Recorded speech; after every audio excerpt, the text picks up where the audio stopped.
And now, Chapter 19 of Rules. Chapter 19 starts at page 178, and it's called Some People Think They Know Who You Are, when really they don't. My head against the car window, I cross my legs and arms, folding the ache inside. Beside me, David holds his hands over his ears. Did David do something to upset you? Mom asks.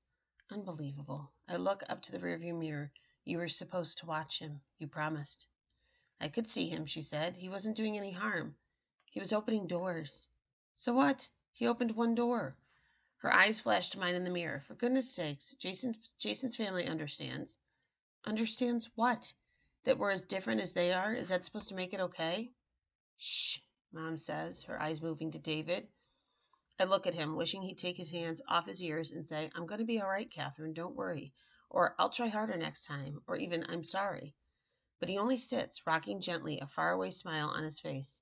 Do you want me to call Mrs. Morehouse and apologize? Mom asks. It's too late. I turn to stare unfocused out the window, the side of the road becoming a sand-colored smear.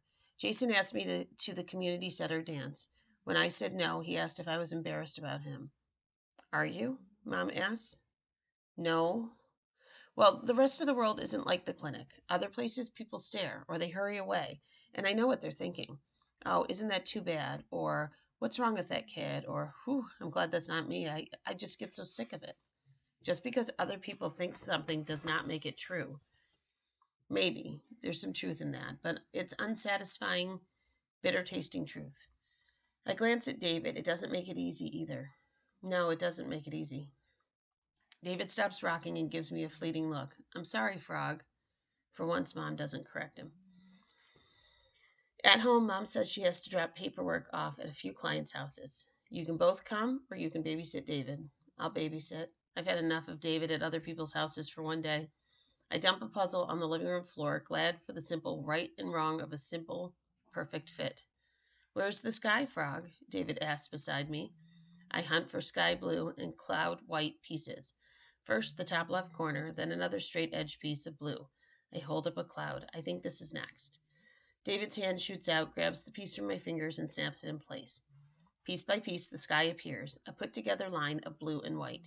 Reaching the top right corner, David hunts for the second row of pieces, sharp pointed roofs and the tops of trees. I leave him leaning over the puzzle, his hair falling forward as he picks up pieces and discards them, one after another. In my room, I open my sketchbook to the page with guilty, complicated, hidden, and weak. Out of the windows, Christy's driveway is empty, and I don't even care. I miss Melissa. I miss how she goes swimming at the pond with me and isn't afraid. I miss how we could build mazes and guinea pig playgrounds on my floor for Cinnamon and Nutmeg. I miss being myself with my friend and not having to try so hard.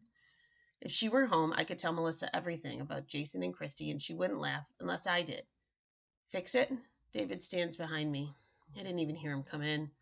Next time, don't forget to knock. I hold out my hand and feel a cassette drop in my palm. But when I look, there are 2 long lines of tape hanging down. Snapped. David folds my fingers around his cassette. You can fix it? No. He puts his hands over his ears. Don't worry, you can fix it. You don't get it. I can't fix it. I throw the cassette. It clings, hitting the bottom of my trash can. Fix it, David screams. When someone is upset, it's not a good time to bring up your own problems, I scream back. Why don't you understand? No toys in the fish tank. Chew with your mouth closed. Don't open or close doors at people's houses. David drops to the floor, wraps his arms over his knees. Trash goes in the garbage can, he says between sobs. That's the rule. He's crying so hard his body shakes. I get David's cassette from the trash, but it's too broken. I can't fix it. Tears fill my eyes. I walk over and kneel beside him. Circling his knees and shoulders with my arms, I lay my chin on David's hair. I'm sorry, I whisper. I'm sorry, Toad. Each phone ring sounds like a long breath in my ear. 1 ring. Please be home. Beside me, David leans against my arm. 2 rings. Please listen. 3. Please. Hello? Hi, this is Catherine. When Mrs. Morehouse doesn't say anything for a split second, I think she's hanging up.